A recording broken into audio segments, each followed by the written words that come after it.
जय श्री राधे। सभी हरिभक्तों को राधे राधे। नाम संकीर्तनम यस्य सर्व पाप परनाशनम। हरि नाम संकीर्तन से सभी पापों का नाश हो जाता है, सभी जीवों का उद्धार होता है।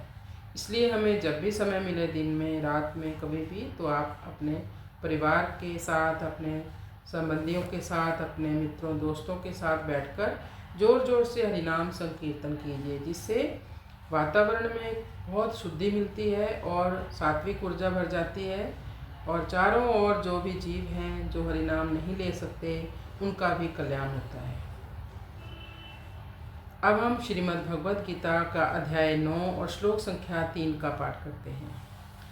अश्रद्धाना पुरुषा धर्मस्य अस्य परम तप अप्राप्य माम निवर्तन्ते मृत्यु संसार वर्त्मनि। अश्रद्धाना पुरुषा धर्मस्य अस्य परम तप अप्राप्य माम निवर्तन्ते मृत्यु संसार वर्त्मनि। वर्त्मनि संसार के मार्ग में, निवर्तन्ते लौटते रहते हैं, अर्थात बार बार जन्मते हैं, मरते हैं, जन्म मरण के चक्कर में पड़ते हैं। तो भगवान कहते हैं, हे अर्जुन, श्रद्धा रहित मनुष्य इस धर्म के मार्ग को प्राप्त ना होकर मुझ ब्रह्म के मृत्यु लोक यानी जन्म मरण के चक्कर में पड़े रहते हैं। अश्रद्धान पुरुषा, भगवान करुणावश अर्जुन से कह रहे हैं, हे परम प्रतापी, हे अर्जुन, जिन मनुष्यों की श्रद्धा नहीं होती भगवान के नाम में, वे लोग इस आध्यात्मिक ज्ञान में रुचि नहीं लेते। श्रद्धावान जन है भक्ति अधिकारी। श्रद्धा से रहित प्राणी माम यानी मुझे प्राप्त नहीं कर सकता, तो फिर किसे प्राप्त करता है वो? मृत्यु संसार वर्तमनि, इस संसार का नाम है मृत्यु लोक, क्योंकि यहाँ पर प्रत्येक प्राणी मरणशील है। जीव का भी जन्म हुआ है, प्रतिक्षण वह बदल रहा है। जिस भी जीव का यहाँ पे जन्म होता है वो प्रतिक्षण बदलता है।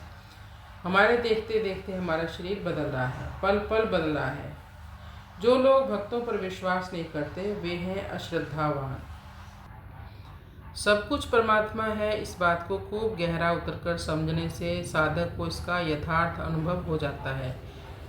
यथार्थ अनुभव होने की कसौटी यह है कि अगर उसकी कोई प्रशंसा करे या कोई बुराई करे तो उसको उसमें कोई अच्छा बुरा नहीं लगना चाहिए, या कोई अच्छाई करे तो बड़प्पन ना अनुभव करे, या कोई निंदा करे तो अपने आप को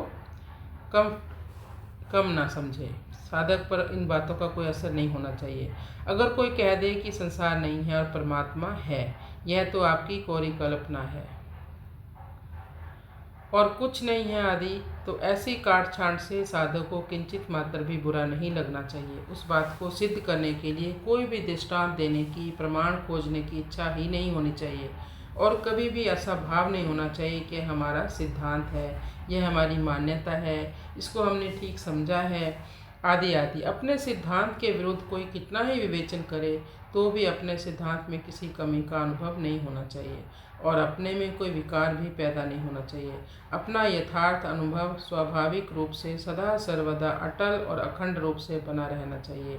इसके विषय में साधक को कभी भी सोचना ना पड़े।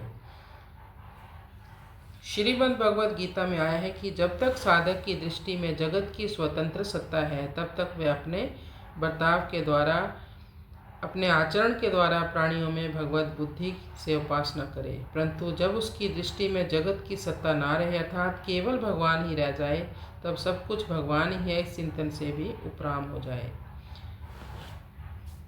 जब तक संपूर्ण प्राणियों में मेरा भाव अर्थात सब कुछ परमात्मा ही है, ऐसा वास्तविक भाव न होने लगे, तब तक इस प्रकार मन, वाणी और शरीर की सभी वृत्तियां बर्ताव से मेरी उपासना करता रहे।